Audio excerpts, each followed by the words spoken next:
This entire military is one cohesive, dedicated force. And the threats to our nations, they don't sleep. They're watching our every move. Iran, Russia, China, North Korea, ISIS, Al-Qaeda. They may be watching this right now. Our military should not be mistaken for a cable news gabfest show. We don't care what you look like. We don't care who you voted for, who you worship, what you worship, who you love. It doesn't matter if your dad left you millions when he died or if you knew who your father was. We have been honed into a machine of lethal moving parts that you would be wise to avoid if you know what's good for you. We will not be intimidated. We will not back down. We don't want war. But if you want war with the United States of America, there's one thing I can promise you, so help me God. Someone else will raise your sons and daughters.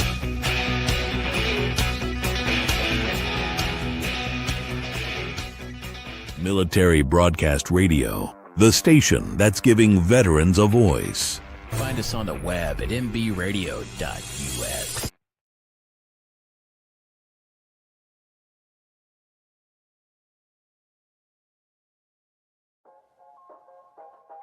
Welcome to the From Pain to Purpose radio show. I am your host, Eva Fulton. In this show, we explore the incredible journeys of resilience, healing, and transformation. In each episode, we will sit down with individuals who have faced unimaginable struggles and turned their pain into power, heartbreak into hope, and their challenges into meaningful change and finding new purpose in life. Through candid conversations and inspiring stories, we will uncover how pain, whether emotional, physical, mental, or spiritual, can be the catalyst for profound growth and a deeper sense of purpose. So if you are looking for motivation, insight, and real stories of triumph over adversity, you're in the right place. Let's get started on this journey from pain to purpose. Let's give veterans a voice through Military Broadcast Talk. Hey, good morning, afternoon, evening. Yeah, it's okay. I'm dealing with a headache today. I'm Eva Fulton, your host. Today is March 21st, the year of our Lord, 2026. We're live here in Fayetteville, North Carolina, the day after my birthday.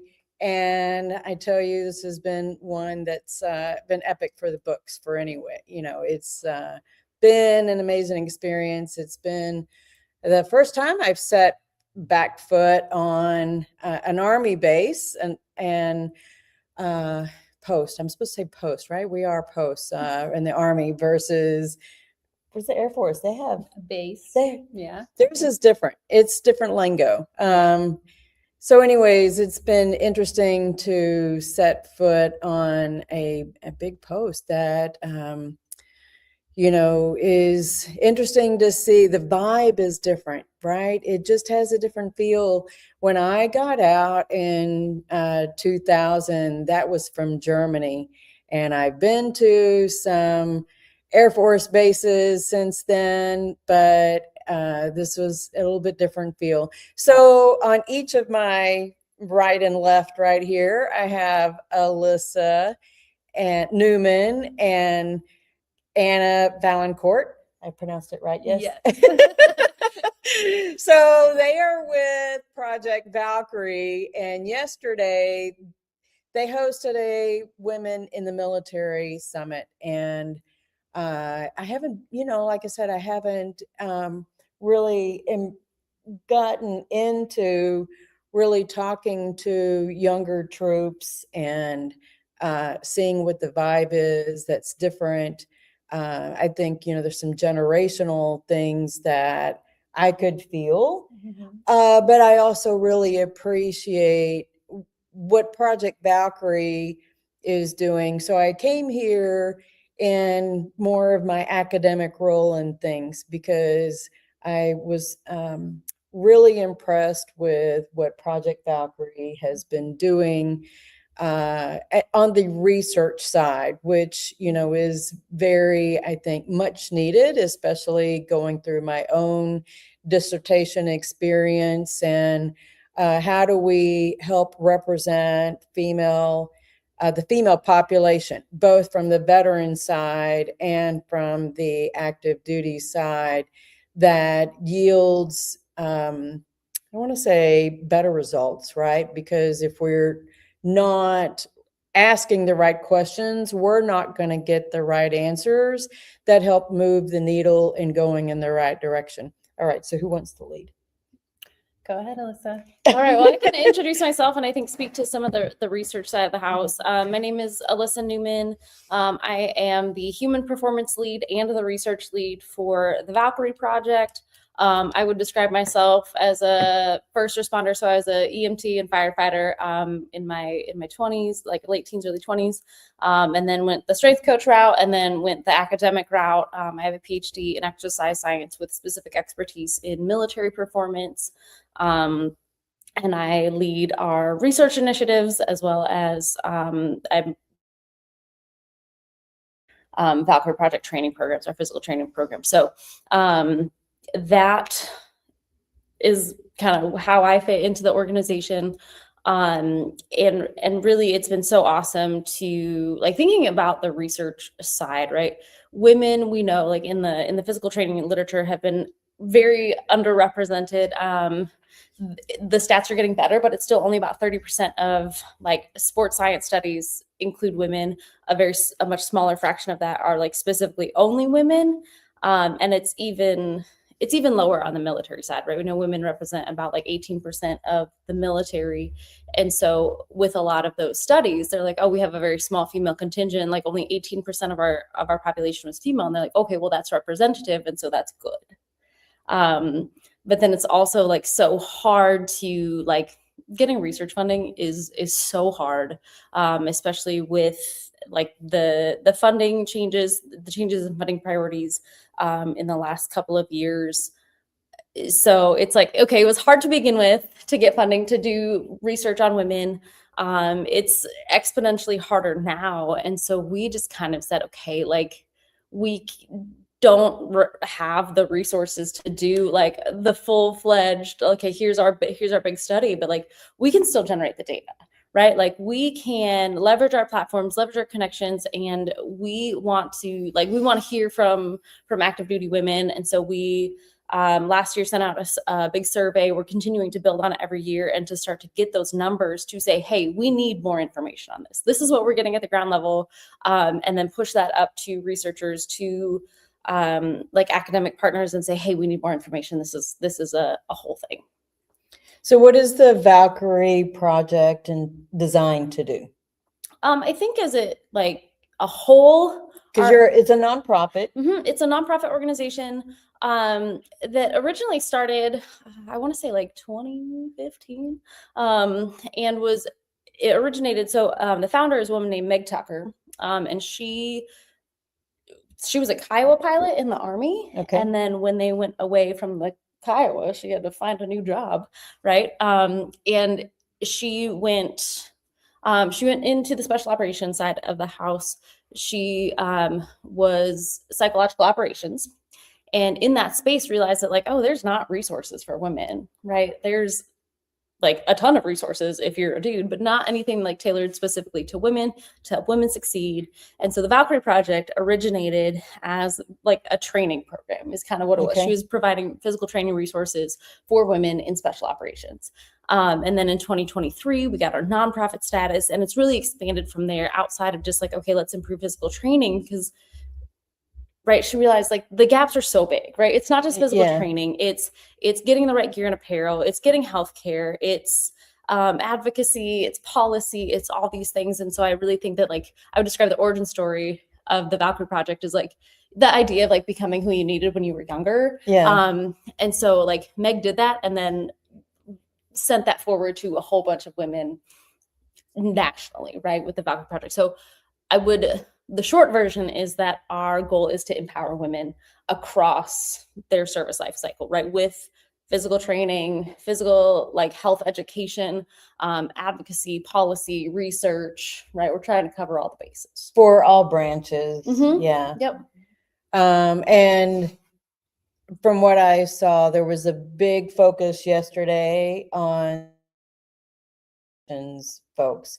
And I would, unless I, missing that takeaway, and that's because they would have the, I want to say the crux of, if it could go wrong, that's the population that has the highest risk versus somebody that's got an administrative position. Not that their job isn't important as well, but as the soft group are going to be the ones who are the most deployable and have to have gear function, physical fitness, diet, all of this, to have all those duckies in a row in order to be able to do their job well. Yeah, I think that it does, and it has leaned a little bit more special operations, but I think largely because that was the origin of it, right? Okay. It started as more of a resource for women in special operations with Meg, and then Tristan Irwin is the secretary of our board. She was a civil affairs officer here at Fort Bragg. So they really kind of got the nonprofit piece of it together. And so it was more directed at women in special operations. Okay. And so that's who the original target population and so, was. Yeah, we've in the last year had conversations about important group, and we absolutely need to make sure that we're taking care of them. And women in the conventional force, absolutely need support as well, right? It's well, because I experienced a lot of the same issues that they talked about yesterday. Boots not fitting correctly. I remember when I was deployed in Desert Storm, we got our tan boots that were 2 sizes too big, men's size, right? I wear a size 5 in boots, and they gave me a men's size 7. Yeah. Oh boy. He was huge. Flip-flopping around, in the sand. It was not easy. Yeah. But a lot of the other gear fit like that too, right? And I love the lady that was there yesterday, Catherine was talking about the special gloves, realizing that the glove fitting was not designed to meet a woman's hands. I mean, they were way, the splatter diagrams that she showed up there of where the sizing was supposed to be and where they were actually was not designed for a woman's hand at all, an inch off of the pinky. Oh yeah, you're wearing your dad's gardening gloves. Yeah. Trying to pick stuff up. But I had the same issues. But I, quite frankly, I think I never thought about needing to, just modifying it, right? Cutting it off and modifying. I just didn't because things were always on the go. You didn't think about making those kinds of changes. And then when you're deployed, you don't have a needle and a thread with you to, do that kind of stuff. But even the other stuff with the plates, when they were talking about getting choked by the flak vest and stuff, and I was like, yep, been there, done that. It's you don't know what you're missing out on until you see what the possibilities are. So it's all this new innovations coming out, and you're like, oh wow, it could be better. Yeah, it doesn't have to be this way, guys. Yeah. All right. So Anna. Yeah. I am a longtime military spouse. My husband did 23 years in the Army. I just followed him around everywhere and found that the easiest thing to do was to be a CrossFit coach, because I could bring that all over the world. And then I was like, this isn't enough. I was constantly getting hurt and doing stuff. And I was like, I need a better way to do this. And I was in college, originally going for psychology. And then I was like, wait, I really like fitness. I never did anything fitness related in high school. I totally revamped everything and went into the exercise science program, got my bachelor's in exercise science. And I was like, oh, strength and conditioning coach? What is this? This is way more science behind this. So we went into that, and then I ended up getting pregnant, and I was like, oh my gosh, I need to know more about this, because no one had any information. There's still really no information, because, it's kind of inhumane to test if a baby can make it through a pregnancy if you do all these things, so it has to be really just like lived experience. And that's kind of what everybody has to go off of. I mean, research is like exploding right now in this field, which is good. But because I was always in military towns, military places, like I was always working with some kind of like military personnel, but then I found like my like most love with like pregnancy and postpartum, because that's what resonated with me. Like being a mom, I moved when I had a 6-week-old baby, and I was like, how do I make friends? Oh, we get together at the park and we work out. Like, so we use No Excuse Moms, which is like another nonprofit that is in a lot of like military towns as well. And we started all working out together, and I was like, I can use my expertise here. And so I used my strength and conditioning expertise, went from there. And then we moved to Germany for a while, kind of got out of the game, but then we came back and I helped open a CrossFit gym at Fort Bragg, and like got even more hands-on experience by doing like physical therapy, like bridge back into CrossFit.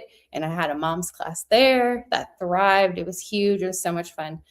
And then I went to H2F, and that's how I got back into the tactical space, like full time.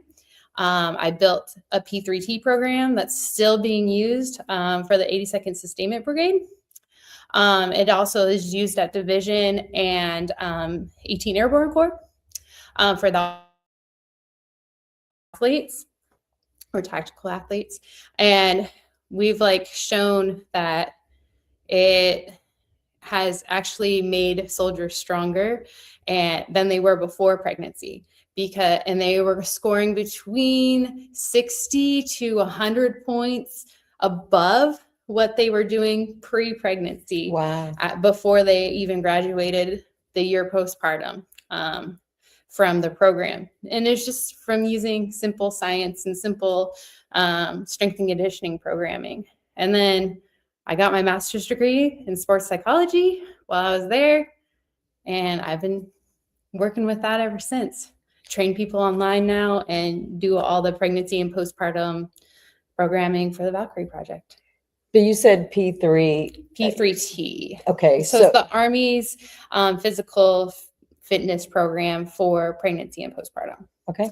Yeah. So I don't think when I was active duty, they had a name for that. Yeah. So it's It come was a go long. walk around for a while. Yeah. And that's what it was even when I came in. I was like, this is 2021. And they're like, how can we go to IHOP again and walk the track? Because that's how we think we want to do. But they just didn't have direction. They didn't know what to do. Active duty women? Yeah, you were saying the active that? duty. Okay. And it's a requirement to enroll in P3T by 20 weeks pregnant. Okay. So you are forced into the program, which is great. And so most people don't want to come because they thought it was IHOP and walking the track. And they want to stay with their units, and they want to stay with their people. And so like we had to like prove to them like, hey, like this is fun. We can like do stuff. And once they got bought in, like the program grew a ton. But yeah, you're required to be there through your whole pregnancy. And then you come back from your parental leave, which is 3 to 4 months, depending. And then you get till 1 year, till your baby turns 1 year, to go back to unit PT. Okay. You can opt out if you have medical reasons. At 6 months, like as long as you get medical clearance, you can go back to unit PT at 6 months. Some people do. But now we're finding that they want to stay because they get that continuity of 5 days a week. You're in the gym, following the same program. It's not just like a thrown together workout of the day type of thing. And you're progressing and like getting better every day. So we've had really good success. So they feel like it's better than the normal unit PT? Yeah, because it can be sporadic. Then they can't be pulled for like any reason by the unit, unless it's like something really big happening. Like you'll see it here and there, like first sergeant, like I really need this person today. Mm-hmm. But at least they're still getting 3 days a week at least in. Right. Unlike, you know, sometimes PT gets canceled because you have a range early or like something like that. And it kind of hops around like, oh, we're having Sergeant so-and-so lead PT today, and it's going to be totally different than what we were doing last week. And that like continuity and like progression isn't there for good programming. So they don't see like the gains, you know, that they want to see because they're not following the same kind of programming to get that like continued progression through things. So a lot of people are like, I don't want to leave, or like, maybe I should get pregnant again and like stay there for a while. So like, I'm like, okay. There's consequences to Yeah, that. I know. Yeah, that's my first response on that one. A baby does not always serve as a good excuse things. Yeah, I know. I'm like, and the advocacy there is huge because when we first started and like we made it mandatory and like the policy went in place, like a lot of people were like, well, we can pull them for this, or we can do it for that, or we can go bring them back early for this reason or whatever. And it's like this protective policy has actually gone a long ways because they can't be pulled. Well, it makes sense, you know. So I was active duty with 2 pregnancies. The first one went pretty well. And that was I was at Hunter Army Airfield in Georgia, and actually got to have a civilian doctor because I lived in Savannah. Yeah, so you're far enough out. So I didn't have to go to Fort Stewart for medical care because they did deem me high risk anyway. So I got to go to a civilian doctor when I was active duty back in '94. So it's probably a rarity back then. Yeah, you really were. But then the second pregnancy I had active duty was a very trying one. I had a marginal placenta previa. Oh, yeah. And they airbacked me from Fort Hood to Fort Sam. And I spent, I think, 6 weeks antepartum in the old hospital at Fort Sam with a roll around phone. It was a roll around payphone that they would plug in. And, you know, you can only imagine, right? That's what they had in the maternity ward. It was horrible. And then I spent 6 weeks at home. And because we had moved, I bought a house during the antepartum and then moved and then still delivered 6 weeks early. Oh, wow. Yeah. So my son was born 3 pounds, 6 ounces. Oh, man. Right? 5 pounds, 6 ounces. Maybe it's 5 pounds, 6 ounces. Yeah, so still 6 weeks little. early, 5 pounds, 6 ounces. Both of them were very jaundiced though. So the second one ended up back in the hospital at Fort Hood. Okay. But that was airvac twice. I was airvac back to Fort Sam to deliver the baby because Fort Hood did not have a NICU. They didn't have NICU. So they airvac'd me back to Fort Sam to deliver. It was a horrible pregnancy. Definitely a horrible pregnancy. That's really rough. Very rough. Fortunately, the other 2 were after, getting out of the military. So what do you think was, there's a good population yesterday in attendance, but I think y'all had a larger one last year. That was a 2-day event. But I saw there were 2 sergeant majors who were friends that were sitting at the table I was sitting at, they're retiring at the end of this month and I think next month, right? So I gave them each a copy of my book and said, welcome to the Veteran Club. It's going to be a big day for them really soon. It's a big transition. It is, but it was neat to see that they were getting to have this experience.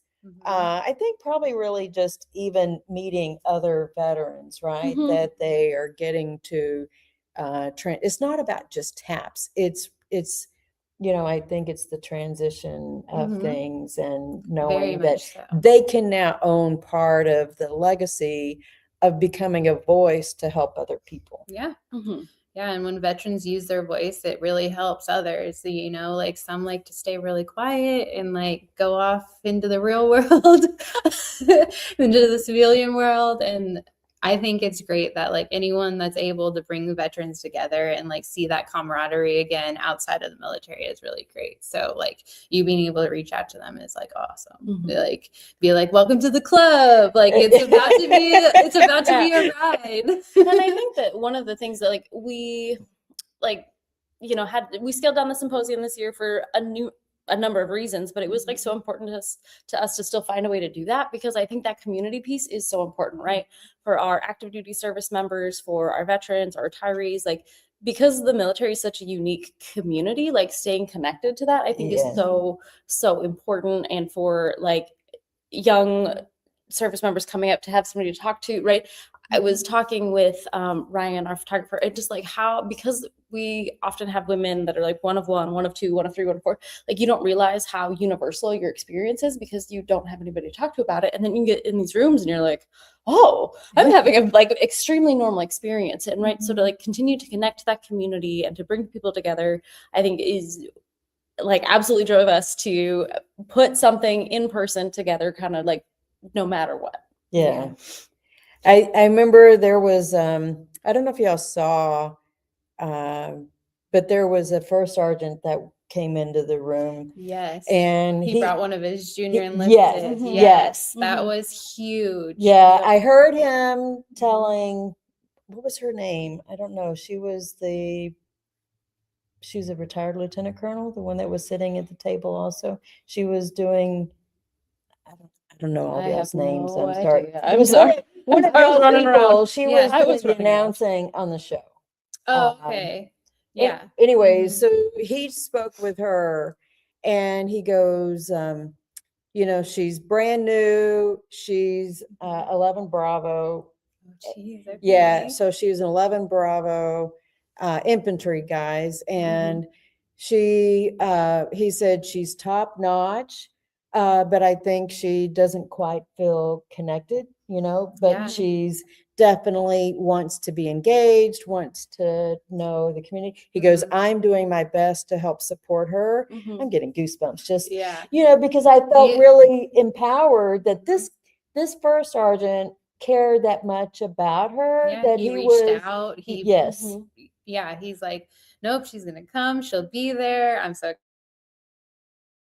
she needs this community, and he was like invested in her long-term career, which is huge. It is huge. See, because a lot of those young soldiers, especially female soldiers, they get intimidated sometimes coming to their first post. I saw it a lot because we get a lot of new soldiers when I worked for H2F, and they were so intimidated by coming in, and they're like, Bragg is so big, you know, like it is huge. And finding that little female community to like just give you that just little bit more like friendliness and like community to go to. I think that was huge. And like she was so nervous when she came into the door, and she was just so happy to be there by the time she left, and just so like you could see it in her face that I was like, this was good. This is gonna make her want to be in the military that much longer. And like I was like, man, that was a life-changing moment, I think, for her.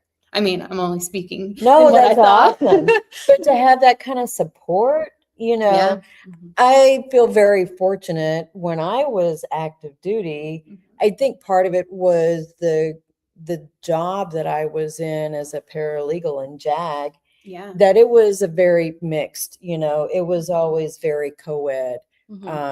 You know, basic training was at Fort McClellan, but that was all female. But it was when we got to AIT, which was at Fort Ben Harrison and has since closed, but it was co-ed. And all of my units have always been very co-ed. I feel very fortunate that I didn't have any issues. I did my motor pool stuff, and, you know, I carried my weight, you know, but that was important. But I think that is a mindset as well. You know? A lot of those A-type personalities. And like, I think we see that a lot. Like sometimes it's like, we're here to empower everybody, but sometimes like they're already going so hard. So now we need to focus on like how do you recover and how do you like shut off that A type? Yeah, honestly, Exactly. I feel Grace. like I don't know what your experience is, Anna, but I feel like the more high achieving people I work with, like the people who are like, let's get in and get after it. Like my job becomes less about like, let me tell you what to do, and more like, let me help you get out of your own way. Yeah. Like, Or relax. yeah. Or I think just to even have perspective, right? Like it's not even necessarily like relax, but like understanding like unto what are we doing this, right? Yeah. This is long. Are you doing it for the sake of doing it, or is there some? But sometimes like everything feels important, and so you just need somebody to be like, that's actually not important, and to like keep perspective and like understand like who's not, and I feel like sometimes I get like this with my own athletic pursuits, that I just get so laser focused on what it is that I'm doing that I just like I'm like the only answer is to work harder, and I just need somebody to be like, no. Like you can chill and like remember that this is a long-term thing. And one of the things that I love about military performance is that like you have to think about, it's not just like, oh, how do I peak for this 4-month block for my sport, right? It's like, how do I perform at a high level for a year, 5 years, 10 years, 20 years? How do we get you from brand new soldier to like being able to retire on your own terms? And that's a much different approach to fitness than like, I need you to be at your best for 2 years. I think that's important. And I also see the aspect of, when I got out, I was like, thank God nobody's telling me to go work anymore. No, there's no work, right? Yeah. No working out. Nobody's telling me to go to PT. And then I was like, I woke up one day and realized you need to tell yourself to go to PT. It's okay. Do it for you now. And I think there's that difference of giving yourself, I want to say permission, right? To own that the military taught me some very foundational things, that it was okay to pick back up again and do it for me, not because I was being forced to do it. Yeah. And that's a big perspective change in like the veteran community. It's like, oh, I'm not being told to do it. So what do I like to do? Because you were training for your job, you were training for a certain fitness test, you were training, to be good at like a few things that pertain to your career to help you advance. Survival. Yeah, exactly. And now you're like, oh, I have the opportunity to choose what I get to do and like have like wellness goals versus like, job goals. Like, it's a big mind shift I've seen as well. And so like getting them to that point though, where they're hitting retirement and they're like, I still feel good enough to do this. I'm not broken because of this work, or like literally just bringing the needle back a little bit, because most of the time they're overworking, they're underfueling, and they're overthinking everything they're doing and do their best. And like now they get the freedom to rest a little bit more. And like if we get a hold of them 10 years into their career or 15 years into their career, they might already have a lot of injuries and like stuff going on. But like if we can rehab them almost, like bridge that gap of like these little things that have gone wrong from jumping out of airplanes or some kind of deployment. car wrecks, like just life, just running every day all day because that's all they knew before. Like if we can like rehab and find like their imbalances and stuff like that, like it's huge and it's life-changing, and it's like it should be the standard. 1,000%. And even just thinking about working out after you get out of the military, right? Like, oh, now you don't have to do this and you get the opportunity to do whatever you want.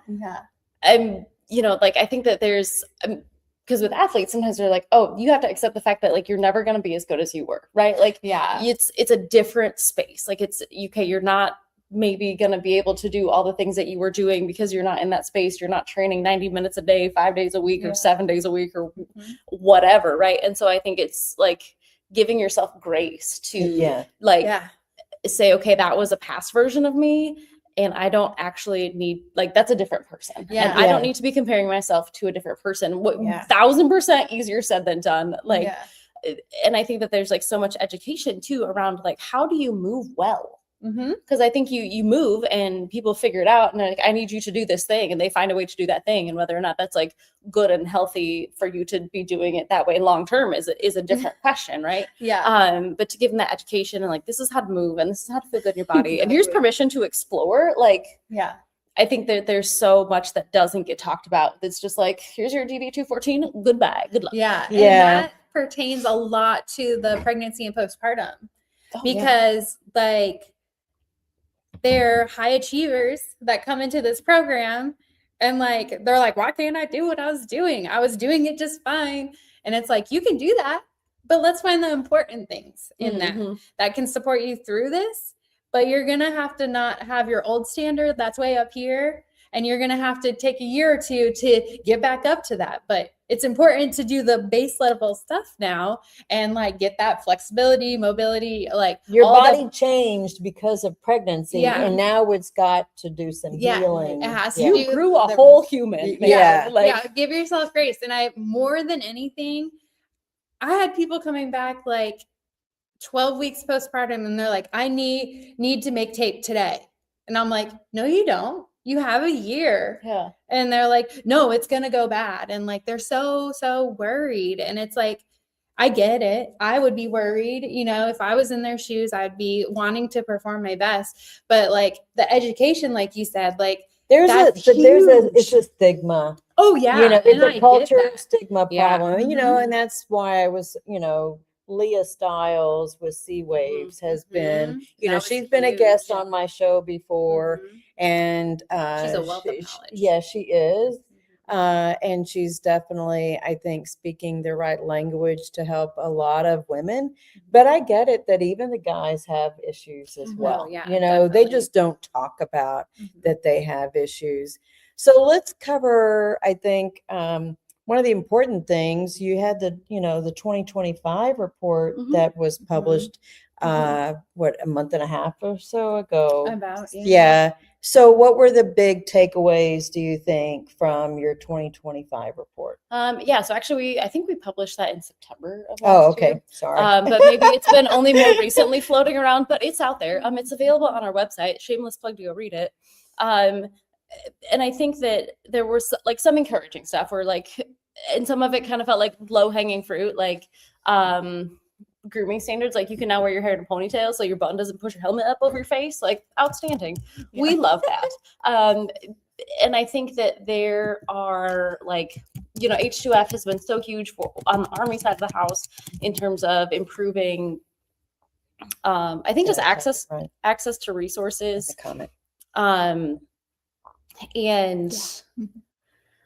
But I mean, I think by and large there are, it's hard to really summarize that in like a short amount of time.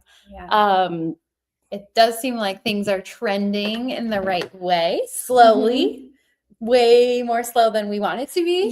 But there's a lot of positives in that research. So being able to go and look at it and read it and see even like what you can take away from it, but also joining the research and signing up for, like we talked about, the clothing fittings and stuff like that.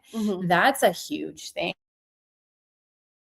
to even be a part of, because without people participating, there's less. And I think having those numbers are so persuasive. Like we have anecdotes and all those things, but translating those into like, here's some hard numbers, right? That is, for better or for worse, what moves the needle. If you could say, listen, 66% of women report sexual harassment at some point in their career, like, yikes, right? And that's just ours. That's not like, if you look at the larger studies, it's like, it's been reported up to like 90%, which is a horrific. Because I think some of it goes into that gray area where there's grooming without, you know, an overt action.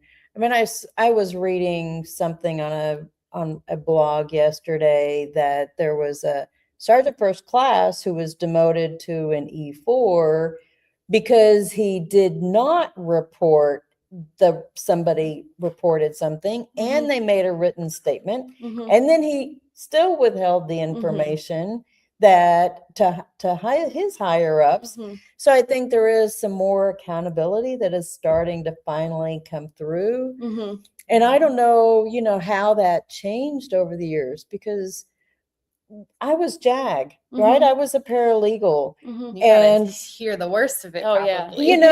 we took the reports that Mhm. came in seriously. And I Mhm. get it. It's about somebody's job, Mhm. but there was a certain command and discipline Mhm. when I was in Mhm. that maybe seems like it's kind of lost its way over the years. And, I think that maybe that's where we're trying to find that Mhm. shift. How do we instill the command and discipline and not always point out that it's the victim's fault? Right. And I think victim blaming, like will spare you my Yeah. whole rant, because like that will be the rest of this show, right? Like blaming victims for stuff is so dumb. Don't do it. But I think also and I think that's where the value of community and mentorship and like my own Yes. experience, like on the fire department, I was one of 2 women, right? And so, and we were on different shifts, like we had very different experiences, and there was so much stuff that like in hindsight, I wish somebody would have been like, no, that's not normal. That's Yeah. not normal. Right. You don't like, this should not be happening to you. Or you Mhm. you just like, for me, I didn't want to, like, I already got so much messaging that like I didn't belong here. I was supposed to be here. So like, I didn't want to make any more trouble. Right. So there's just a lot of stuff where you're just like, okay, I'm just gonna like deal with this. Because I like that's the cost of fitting in the space. Yeah. And so it's like, I think that's such a murky area. And then again, if you don't know, like I was 19, right? So like when I was started on the fire department, I was a baby. And so to not have like, I didn't have language to talk about, like, I'm like, this feels wrong, but like maybe this is just, maybe I'm being paranoid. And so like, It's the communication factor, and then probably not necessarily can you find the words to tell it, Right. but who do you tell it to? Exactly. So I think that there's like so much of that too. So being able to like be in community with women and be like, hey, this is happening. And they're like, oh no, like this. Yeah. When I like started to have conversations about things, like people were like, oh no. Yeah. Oh no. Yeah, And I was that's- like, oh no. So, Yeah, and I think the Valkyrie Project does a great job being able to like talk about these topics that no one else is talking about, and giving everybody the resources to like know how to report things and like Yeah. know what's wrong. And it's not just you, and it's not just, you're not alone in this. And like the research that has been done, has really helped move it forward. But like just us having a presence and like having this symposium for women, like I think having it at Bragg is going to really explode, because center of the universe. There's a validation in it. Yeah. One of the takeaways, I did a bunch of screenshots yesterday, was about the women's health. 79% of respondents feel that their healthcare providers have dismissed or not fully acknowledged women's health issues. And then 75 of respondents stated that their providers have never inquired about their life course challenges, including pregnancy, postpartum, perimenopause, menopause, and reproductive health. And I'm gonna say that probably plugs in not just from the active duty side, but then flipping it over into the veteran space as well, because there has been plenty of resources out there, I think, for guys and getting testosterone assistance, but there's not been help for women on, what do we lose? We don't get that same kind of help on perimenopause and menopause. Yeah. There is the estrogen assistance isn't there. We don't have those conversations. Here, when I was active duty, here's the birth control pills. Here's the birth control pills. Yeah. And I'm driving through Fayetteville, and there's a Planned Parenthood, and there's a women's health clinic that you knew that was just another name for Planned Parenthood. And I was like, that's what they want the answer to be. But then we still have to have the dialogue about, our own actions and not getting ourselves into trouble because we're so surrounded. I'm speaking from the active duty side, that now that you're surrounded by all the guys. I mean, this even happened when I was in Desert Storm, that we had a couple of females that had some issues. One of them, they got banned to the crab tent. Okay, they got the crab tent. And yeah, and we all knew it, you know, but all right, it wasn't hard to figure out what they were doing. And we have to help ourselves and watch our own actions. But just because you're surrounded by guys doesn't mean that you have to watch your own behaviors. 1,000%. Yeah. 1,000%. And I think that, like, again, like towing that line between, okay, I need to be accountable for what I'm doing. And also like that sort of like is like, there's such a fine line between that, like assigning accountability and like victim blaming. To me. That like, okay, maybe right, I need to make good choices, but also like, I need to be able to trust the people next to me. Right. But I've got to be part of the solution, not part of the problem to begin with, both male and female. Agreed. Yeah. Agreed. Very much so. So how do we, I mean, if, you know, I know on the VA side, we have, you know, women advocates, you know, that's at the hospital. And I have had to use one to help get assistance before, but that was a special case. And I don't know if they have that active duty to be able to, how does the active duty female communicate that she's not being heard, right? Ooh, that's, I think, tough. I will be honest, I'm not as familiar with like the, all the healthcare models within like the active duty, so like TRICARE and all those things.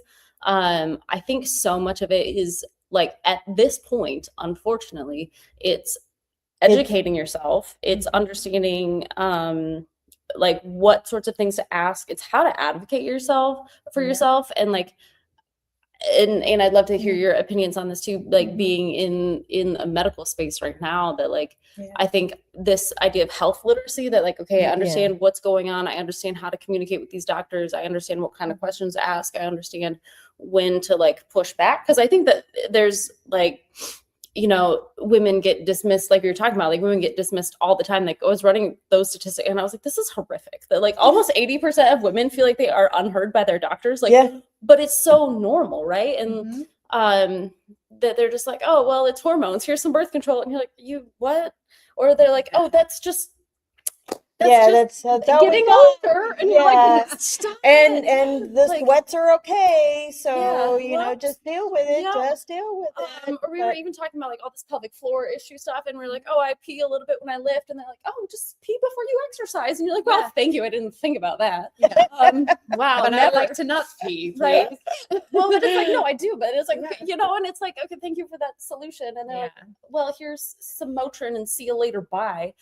So I think at this point, I think it's like a two-pronged approach. I think for women themselves is understanding your own body and like trusting that your reality is your reality. Like there is, if you feel like something's going on, it probably is. And you need to like push back. And again, easier said than done, but like understanding like what your resources are, understanding like, you know, even like not being afraid to say, hey, I hear you, and you want to just push off this as something, but there's something going on.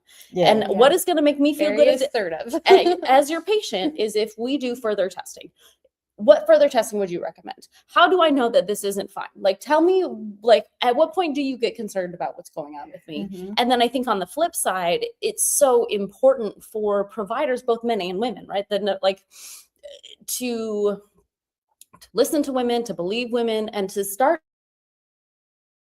more on like how wildly different women can present with medical things like perimenopause, menopause. Like those are such like so specific or like heterogeneous responses like across women that like there's not necessarily good research because I'm having this thing and you're having this thing and you're having this thing and we're all like you know, Yeah. going through the same experience, but it looks so different. Yeah. Mhm. So that I would would- be I would my, think, my probably- 7 cents on that. Probably Yeah. the one thing that has saved me, and it took for a long time. It took 18 Mhm. years for me to get my 100%, but I had very well documented medical files. I had 2 volumes when I got out. But you know, you got to remember, I had a really horrific car wreck on my birthday, March 20th, 1992. That I probably could have, should have died from. I mean, Mhm. seriously. But it's been this mixed blessing in many ways. So very painful over the Mhm. years, but also, you know, very much a blessing. But when you're active duty, make sure you go to sick call. I'm not saying abuse sick Keep call, all your records. but keep a copy of your records. Yeah. Know when you have issues and make sure you get documented. So my car wreck, there was a line of duty on it, you know. So the line of duty documented everything. I had pictures of my car that, you know, when I finally submitted it with my last claim and said, hey, this was not just some fender bender. This was an MPT'd my car going 55 to 65 miles an hour. That's crazy. Yeah. They had to use the jaws of life to get me out of my car. Mhm. My seat folded in half lengthwise. I had 3 pelvic fractures, 2 knee fractures, 2 ankle fractures. It's messed up my back, and you Yeah. know, it's been a journey, but it was very well documented. And you know, that, folks, whether you're male or female, has been one of the things that is very important. Yeah, I would add, like, going back to like how to get better help is like you said, like make sure everything's documented. Go to Make sure- therapy. Yeah. Make sure you go to your physical therapy. Yep. Don't cheat yourself. Always on that. get printouts of everything, but also you have to be your own advocate, because like no matter what, like the system is like overburdened. Most of these doctors that are seeing people now, they're very like overpaneled. And so being your own advocate and being like, okay, so XYZ is happening to me. I'm going to put it in the Google machine. And like, I know Google's not always right. It probably is going to tell you you're dying, but like The second worst case scenario. but like write down some things and like write down a journal. Like, okay, on Monday, Tuesday, Wednesday, I had hot flashes, but today I'm cold, you know, like what did I do differently these days? And like, I've seen that go so much further, just being your own advocate and being like, oh, I started taking this supplement, or I stopped taking this vitamin, and this all changed. And like, this is, and like that gives everybody the proof that you're not crazy. Because unfortunately, like a lot of it gets brushed off. And if you don't have full documentation, like I go into doctor's appointments, like especially when I was at Womack, like I'd go in like with a whole like printout of like, okay, this day was this day was this, like I think I need this and this. And it's like, it sucks that you have to be your own researcher, but But you like took your own data. Yeah. You took your own and I got symptom help. list. Like- Well, that's important. You know, that's important to help people. Yeah. Um, Like it's so hard to do, but so we have a couple of minutes left. okay. What do you think is the direction for research? And I'm going to caveat that because, you know, even when I was looking at doing my own dissertation, everything was, well, you can't talk to people that are active duty. IRB is not going to prove that. So everything was just a roadblock to do that, which means that I can only focus on the veteran population. So I don't know. Do you have any insight in that side of things? Yeah. So actually, I was working I did work with active duty military as part of my postdoc, and then worked with the Army RTC program during my PhD as well. And so there are some extra considerations from the IRB for doing that work, but it is certainly possible, right? There's just a kind of another layer because military members are considered a protected population. Right. There's additional layers of consideration. And so people sometimes don't approval from take that DOD probably? It depends on the scope of the work. Okay. It depends on the scope of the work and the funding and all those things. So, and then there can be also a lot of challenges, like trying to get into units to do. You can, go establish a relationship with a commander and they're like all about it, and then they leave, and then you go like go sell yourself to the next person, and they're like, I don't think we do research here, and you're like, cool, bye. But I think that's one of the one of the coolest things about the way that we're doing it is like we're not a DoD entity. We're not trying to go through an IRB. Like we are taking, we're being very careful and methodical and ethical about our research, but I think it allows us a lot more room to move, right? And so we're able to get stories and to get anecdotes and data. And I think that what we're then able to do is take that and say, okay, go to our academic partners and go to our unit leaders and say, hey, this is a problem. I don't know if you know that this is, but like essentially pilot data, right? I don't know that you know that this is a problem, but this is a real problem, right? And get the people like in the research spaces to be like, hey, this is a problem we need to solve, and then go to that unit and be like, hey, this is a problem to solve. We have people who would like to solve it for you. Like, can we all pretty please work together and make this happen? Has that been received so very well so far, do you think? Or I think that's not something that we've necessarily, like, making those connections hasn't been like a huge line of effort for us at this point. But our hope is to be able to do that in the future as we continue to build on our research. And, we are launching our 2026 survey in the coming weeks. And so then we'll be able to like get that longitudinal data and to say, okay, hey, last year this was this, and now it's this. And like, okay. So you can just start doing some trend analysis to see, is the needle moving in some of these areas, or and in which direction, right? Like, are we getting worse? So I think, and then we can also so I think that there's yes, let's do the research, but then also we can push that to policymakers, and we can say, listen, this is happening. But the gamut's pretty open on the future research because there's so little research on females.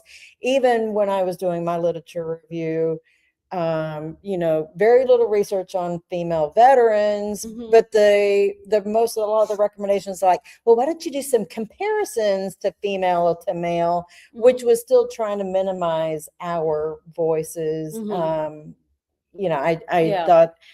I was a little disheartened about, let's do a combined approach to compare both. And I get it, there is a need for compare contrast, but then if you're looking at the population size, you're getting less females in that population overall. That is still minimizing the voice. And then I think it becomes like, how are women different than men, as opposed to like, what do women need? Yeah, exactly. So anyways, we're going to thank you all for joining and, doing this live and getting to participate this year. Hopefully, welcome back to come back next year to Valkyrie.